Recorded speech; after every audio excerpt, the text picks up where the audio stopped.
अस्सलाम वालेकुम जी। मैं doctor Naseem Arai from Chhattapur. Male infertility या मर्दाना बांझपन, औलाद का ना होना, स्पर्म की कमी या डेड स्पर्म।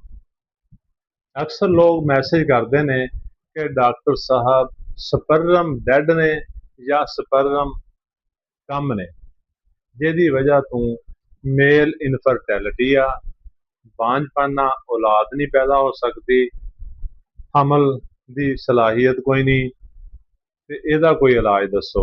ਬਹੁਤ ਸਾਰੇ ਲੋग ਫਰਦਨ ਫਰਦਨ ਮੈਸੇਜ ਕਰਦੇ ਨੇ। ਕੱਲ ਵੀ ਇੱਕ ਦੋ ਬੰਦਿਆਂ ਨੇ ਮੈਸੇਜ ਕੀਤਾ।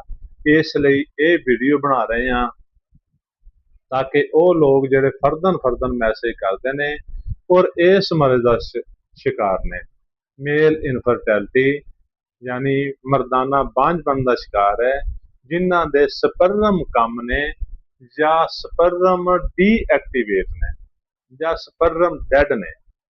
ये जिहड़ी साडी अज दी रैमडी आ ना, ये तकरीबन सारिਆਂ ਨੂੰ ही ठीक करन दी सलाहियत रखती है, मगर ये दवाई कुछ लंबा अरसा इस्तेमाल करनी पैंदी आ ताकि इस मरज नूं जड़ तो खत्म किया जाए। और इंशाअल्लाह वो लोग जिहड़े बे औलाद ने और उन्हां दे औलाद नहीं है और मायूसी का शिकार ने, इस दवाई तो बाद उन्हां दी मायूसी जिहड़ी है वो खत्म हो जानी आ और इंशाअल्लाह अल्लाह पाक ने उन्हां नूं औलाद तो नवाज देना। तो दोस्तों करना की है, ये दो दवाइयां ने। ਇਹ देखो, ਇਹ ਗੋਲੀ ਆ ਆਰਕੀਟੈਨਮ। ਆਰਕੀਟੈਨਮ 3x ਦੇ ਵਿੱਚ ਇੱਕ ਗੋਲੀ ਸਵੇਰ, ਇੱਕ ਦੁਪਹਿਰ, ਇੱਕ ਸ਼ਾਮ ਚਬਾ ਕੇ ਖਾਣੀ ਆ। ਫਿਰ ਦੇਖ ਲਓ ਆਰਕੀਟੈਨਮ 3x, ਇੱਕ ਗੋਲੀ ਸਵੇਰ, ਇੱਕ ਦੁਪਹਿਰ, ਇੱਕ ਸ਼ਾਮ। ਸਲੀਨੀਅਮ 3x ਡਰਾਪ ਵੀ ਮਿਲ ਜਾਂਦੇ ਨੇ, ਗੋਲੀਆਂ ਵੀ ਮਿਲ ਜਾਂਦੀਆਂ ਨੇ। अगर ड्राप मिले तो 5 कतरे सुबह, 5 दोपहर, 5 शाम 2 घुट पानी च पा के पीने ने। अगर तुहानू गोलियां मिल जान सलीनियम 3x दियां ते एक गोली सुबह, एक दोपहर, एक शाम चबा के खानी आ।